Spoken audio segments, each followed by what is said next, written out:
മന്ത്രി ഗണേഷ് കുമാർ അടിയന്തരമായി തൻ്റെ രാജി സമർപ്പിക്കണം. ഇല്ലെങ്കിൽ മുഖ്യമന്ത്രി അദ്ദേഹത്തിൻ്റെ രാജി വാങ്ങണം.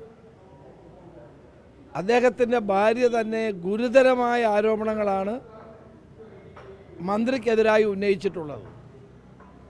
ആ ഗുരുതരമായ ആരോപണങ്ങൾ 3 ദിവസമായി പോലീസിൻ്റെ ശ്രദ്ധയിൽപ്പെടുത്തിയതാണ്. 112 വിളിച്ച് ഈ കാര്യങ്ങൾ പറഞ്ഞപ്പോൾ എന്തുകൊണ്ട് മുഖ്യമന്ത്രി നടപടിയെടുത്തില്ല?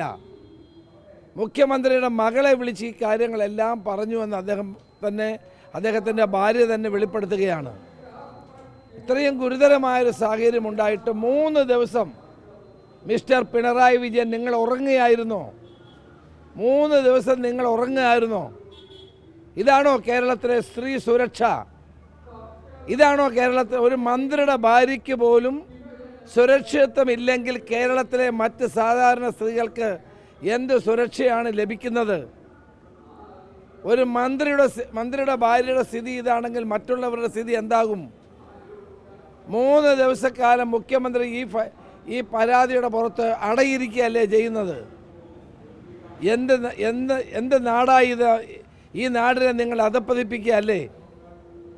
സ്ത്രീകൾക്കിവിടെ സുരക്ഷിതത്വമുണ്ടോ? ഈ നാട് ഇതേ ഗണേഷ് കുമാറിൻ്റെ രാജി UDF ഗവൺമെൻറ് കാലത്ത് വാങ്ങിയതും ഉമ്മൻചാണ്ടി വാങ്ങിച്ചത് ഇപ്പം എന്തിനാണെന്ന് എല്ലാവർക്കും മനസ്സിലായി കാണുമല്ലോ. ഉമ്മൻചാണ്ടിയുടെ ഗവൺമെൻറ് കാലത്ത് രാജിവെക്കേണ്ട സാഹചര്യം ഉണ്ടായത് എന്താണെന്ന് എല്ലാവർക്കും ഇപ്പം മനസ്സിലായി കാണുമല്ലോ. അപ്പോൾ സ്വന്തം ഭാര്യ വെളിപ്പെടുത്തിയ വസ്തുതകൾ കേട്ടാൽ അറയ്ക്കുന്ന കാര്യങ്ങൾ സമൂഹത്തിൻ്റെ മുന്നിലുണ്ട്.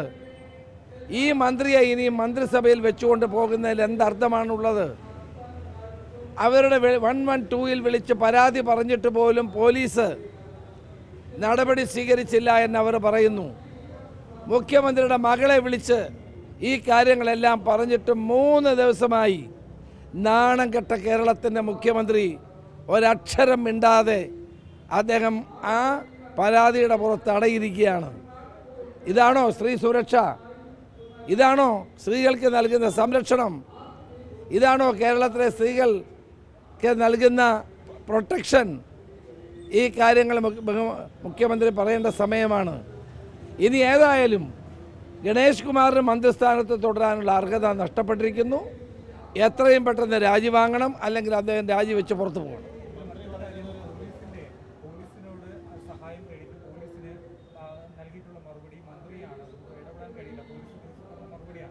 112 പ്രകാരം ഈ കേരളത്തിലെ ഏത് സ്ത്രീക്കും വിളിച്ച് പരാതി പറയാനുള്ള ടോൾ നമ്പറാണ്. ആ നമ്പറിൽ വിളിച്ചൊരു മന്ത്രിയായാലും മന്ത്രിയല്ല ആരാണെങ്കിലും മുഖ്യമന്ത്രിയാണെങ്കിലും ഒരു സ്ത്രീയുടെ പരാതി വന്നു കഴിഞ്ഞാൽ പോലീസ് നടപടിയെടുക്കാൻ ബാധ്യസ്ഥരാണ്. രാജ്യത്തെ നിയമമില്ലേ? പിണറായിയുടെ പോലീസ് മന്ത്രിയുടെ ഭാര്യ പരാതി പറഞ്ഞിട്ട് എടുക്കാതിരുന്നതാണ് ഏറ്റവും വലിയ കുറ്റം. അതാണ് ഏറ്റവും വലിയ തെറ്റ്. ഇത് അംഗീകരിക്കാൻ കഴിയുന്ന ഒരു കാര്യമാണോ? ഇത് കേരളത്തിലെ സ്ത്രീ സുരക്ഷ എവിടെ നിൽക്കുന്നു എന്നുള്ളതിൻ്റെ ഏറ്റവും വലിയ ഉദാഹരണമല്ലേ?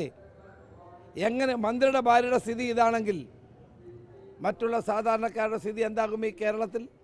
ഇതാണോ ഗവൺമെൻറ് പാടി പോഴ്ത്തുന്ന സ്ത്രീ സുരക്ഷ? നാണം കെട്ട ഗവൺമെൻറ്റാണ് ഇവിടെ ഇരിക്കുന്നത്. ഈ മന്ത്രിയെ അടിച്ചു പുറത്താക്കുകയാണ് വേണ്ടത് ഗവൺമെൻറ്, അല്ലെ രാജി വാങ്ങിക്കുകയാണ് വേണ്ടത്.